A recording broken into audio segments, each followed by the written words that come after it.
Hi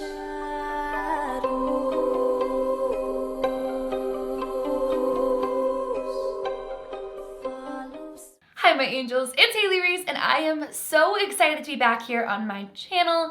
I've missed you guys so very much and I truly from the bottom of my heart hope that you guys are having a fantastic morning, afternoon, or night, whatever it is for you when today's video finally reaches you. I've missed you guys so much and I am so excited to be back creating content for you.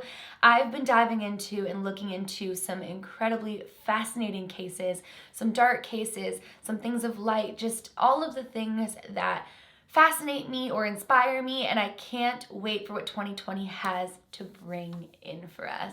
With that being said, for today's video, we are going to be diving into some incredibly dark subject matter, and that is the most documented possession case in America, if not the world, and one of the most disturbing. With that being said, before we get into this, because there is a lot to talk about where this case is concerned, I want to give a quick little disclaimer to you guys and just let those of you know who may come from religious backgrounds or may be scared after watching today's video. Like anything in life, where there are good people, there are bad people. Where there are good things, there are bad things, and where there is light, there is darkness. And unfortunately, today's case is a demonstration of how dark things can get.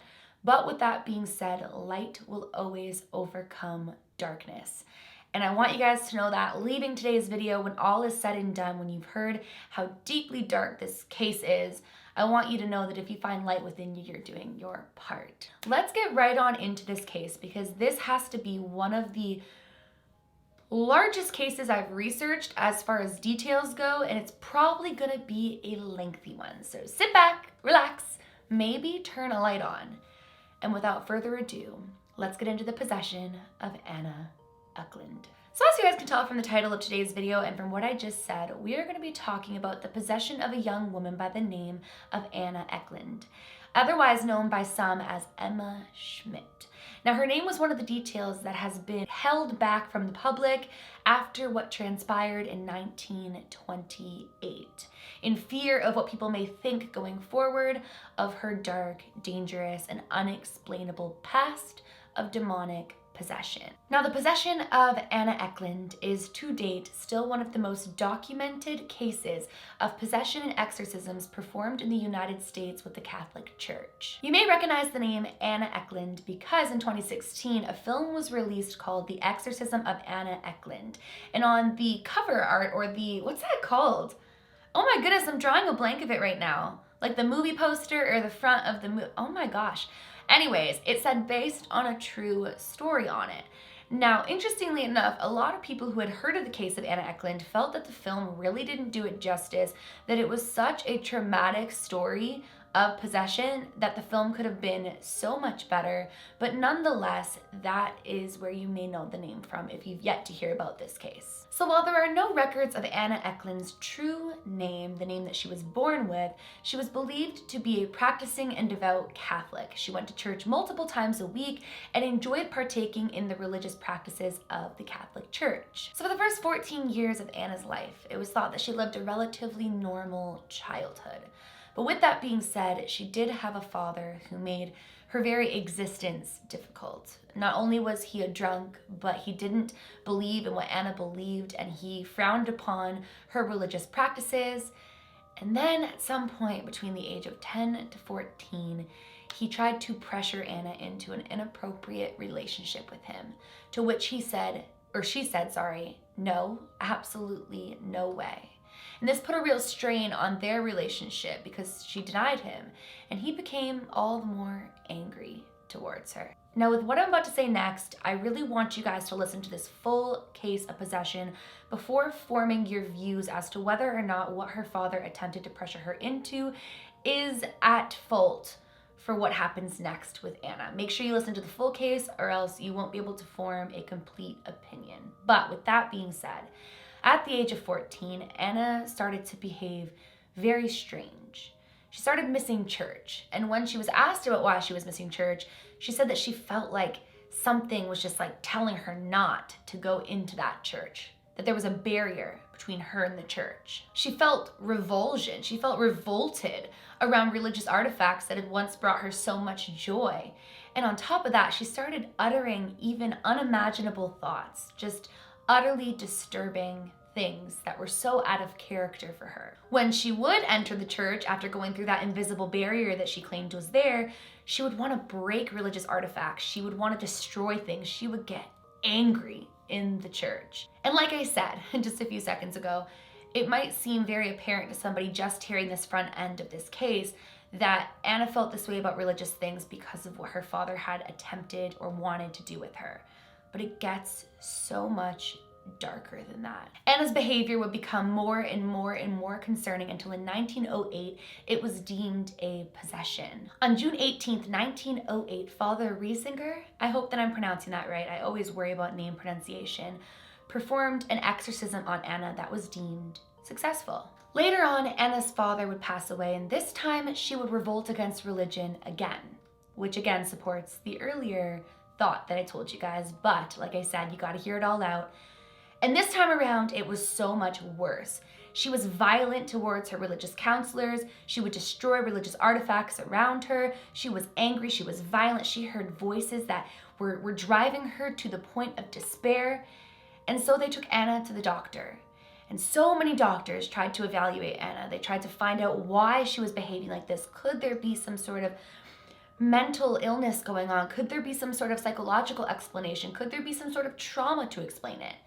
But examination after examination led to no results. They deemed her completely healthy, both mentally and physically, and they could not figure out why she was behaving in such a way. So at this point, they decided to turn to the church once again to try to get some sort of religious view and some sort of help from the church for what Anna was experiencing. The second exorcism performed on Anna was a well-documented and terrifying affair, which just led me to have so much confusion about this case for numerous reasons that we'll get into once all the details are laid out. The second exorcism of Anna Ecklund was performed over 23 days and required 3 separate sessions. The event was actually recorded in a pamphlet titled "Be Gone, Satan," which was only intended to illustrate Satan's power to seminary students. However, very quickly, the news of the 1928 exorcism and possession spread like wildfire. And thus, the Reverend at the Story Center, Father Riesinger, became America's foremost exorcist, with a 1936 Time article labeling him a potent and mystic exorcist of demons. So here's where theories start to come in, even early on.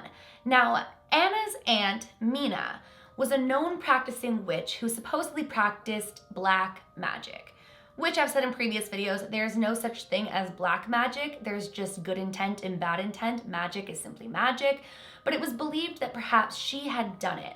Some believed that Mina was the lover of her father, and that because she denied her father's advances, Mina put this on to Anna.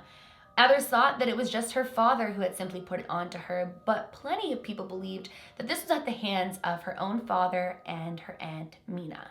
In fact, I think that that's one of the most ran with theories of this particular possession case, is that many people believe that was the root of it all. But I have my own personal theory I'll share at the end. Then in 1928, the Bishop of Des Moines called Father Riesinger in yet again to perform the rite of exorcism on Anna for the second time. At this point, whatever was inside Anna was emerging from her completely.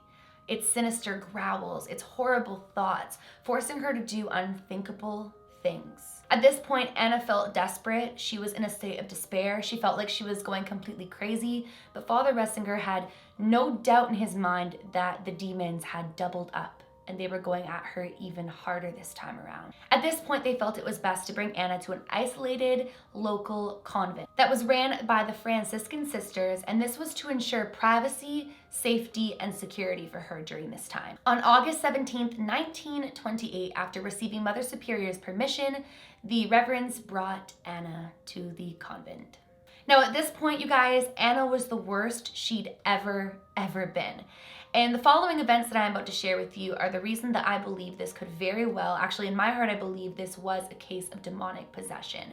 And the reason that I say these events are the reason and not everything leading up to this is because when I found out that between the age of 10 to 14, Anna's father made a pass at her, I thought that maybe there was some sort of suppression going on that was much deeper, that was psychological, and that could be why this was going on. But the following events are so unbelievable, not even somebody suffering could recreate, if that makes sense. Firstly, it was noted that Anna could suddenly understand and speak in languages that she'd never been able to prior, more particularly Latin. Whenever the priest spoke to Anna in Latin, it was said that she would foam at the mouth and become so aggressive, even snarling back at them, speaking Latin. Furthermore, Anna began to identify objects that had been blessed that were in her vicinity, even if she hadn't been told they were blessed and if they weren't religious artifacts. Meaning that like an everyday object that had been doused in holy water or was blessed that was in her vicinity would anger her, and she would demand for it to be removed immediately. Which essentially would be like, imagine if I was in a room right now and somebody brought in an everyday object and I started snarling, saying this object needs to leave, I know what you've done with it. Which doesn't make any sense unless something was going on. How on earth would she know that certain average everyday objects that had been blessed or had come in contact with holy water were in her vicinity? On August 17th, everybody came and settled in what would be their new temporary home for the time being, the convent. Anna immediately began emitting behavior that would terrify and traumatize permanent guests. During their time at the convent, the nuns would assist Father Riesinger in helping restrain Anna and also just looking out for Anna during her time there. During one of the meal preparations, one of the sisters took it upon herself to pour holy water into Anna's food. When she entered Anna's room to give her the food, Anna started to purr like a cat and growl and refused to even touch the food, claiming that she knew what she did and snarled at her. This would happen any and every time somebody would come into the room with a blessed or religious artifact, even if she had no knowledge of it being blessed. Anything that had been blessed in her space, she would purr like a cat, growl, snarl, and recoil, refusing to touch any of it and demanding it leave her space. On the morning of August 18th, the exorcism began, and Father Riesinger knew from the beginning that this was going to be a prolonged exorcism. He sensed by how severe it was and how much worse it was getting by the day that this was going to be a fairly long affair that would span over different sessions. And he was right, as the first exorcism session lasted 8 days and ended on August 26th. Now, per Father Riesinger's request, he had the sisters tie the sleeves or the arms of Anna's dress in order to help restrain her, because she'd become very violent towards those around her, especially during exorcisms.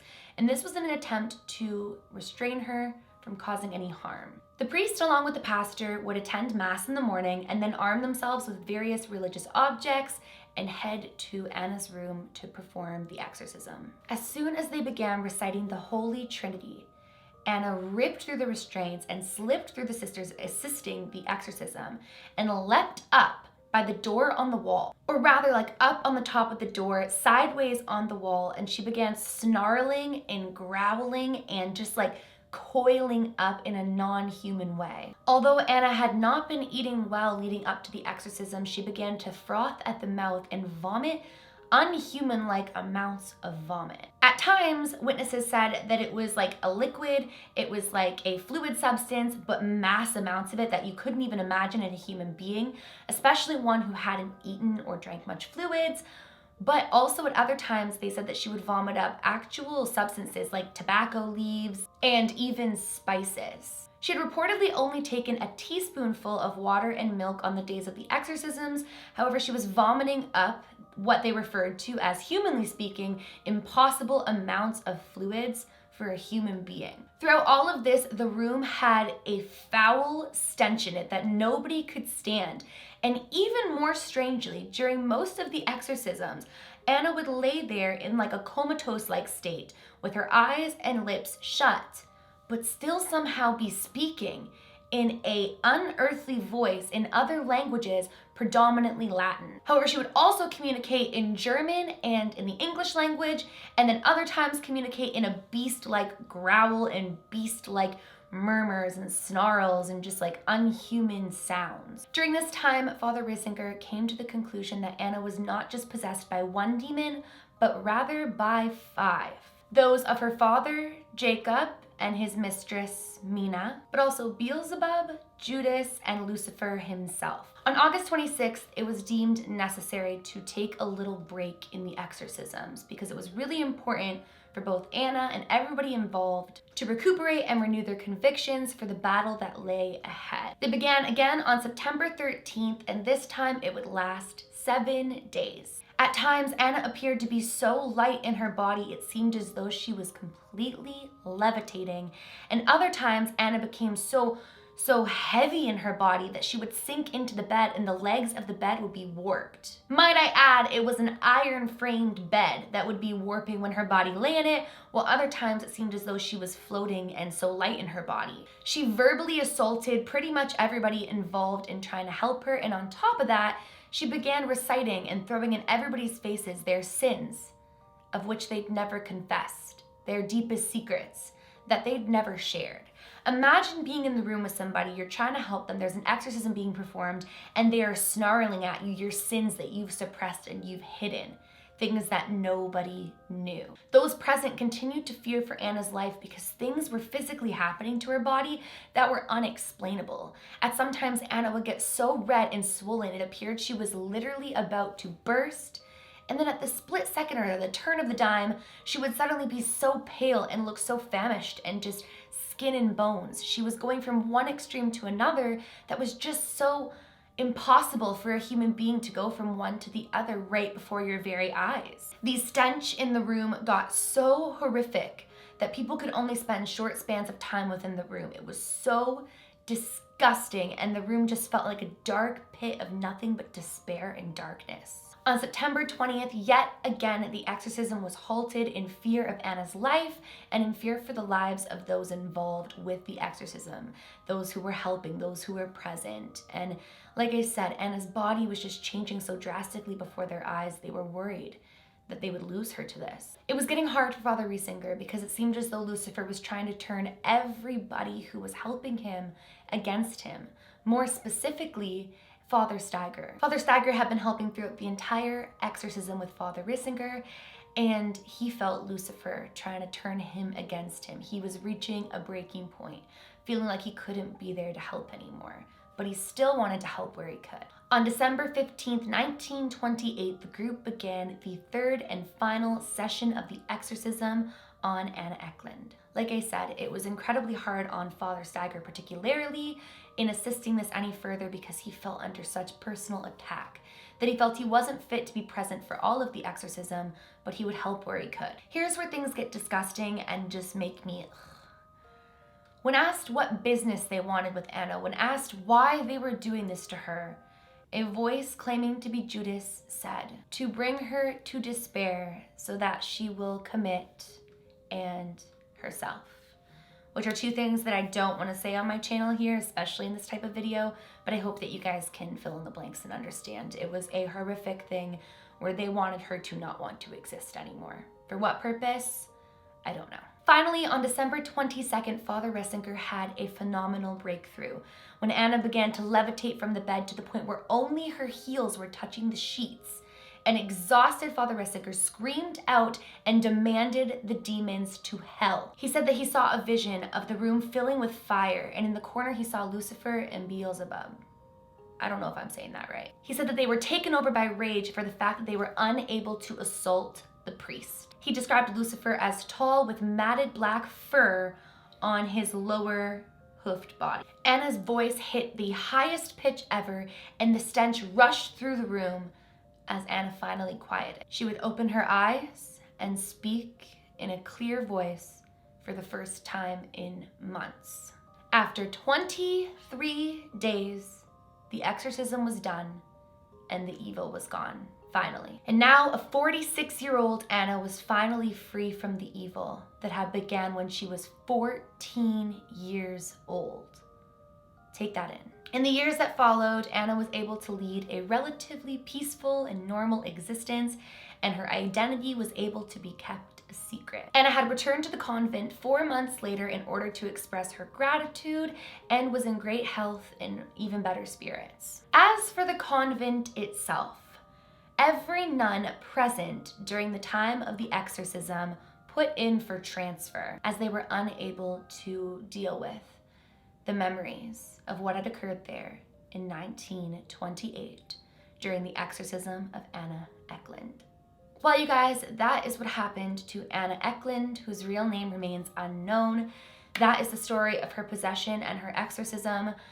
There's a lot of mixed thoughts and feelings as to what really happened with her, especially because she was a devout Catholic prior to all of this. And so many people kind of lead it back to the trauma of what she must have endured when her father made those advances on her. And a lot of people looked at the fact that her initial possession happened when she was 14 years old after what had happened with her father, and then again after he died, and that maybe it was him that had been triggering it. But then when you dig deeper into the case, and this is, like I said, one of, if not the most documented cases of demonic possession, when you dig into the case and you see that she could sense when an object that had been blessed was in the room, that she wouldn't eat food that holy water was poured over, that she was literally yelling out people's sins that they'd never, ever, ever confessed, you start to wonder how it could be anything other than demonic possession. But this is where I want to know your guys' thoughts. For those of you who made it this far in today's very long video, let me know in the comments below. What do you think happened? Do you think she was possessed, or do you think it was something more explainable? Please let me know in the comments below, and I will be reading through your guys' comments. I hope that you guys enjoyed today's video. If you're new to my channel, or you are just not yet subscribed but you do enjoy my videos, I would absolutely love it if you would go ahead and click the subscribe button, and please give this video a big thumbs up if you did enjoy it. Remember, my loves, do all things with kindness, and light will always overcome darkness. Good is always, always, always going to win over evil. Until next time, I love you guys.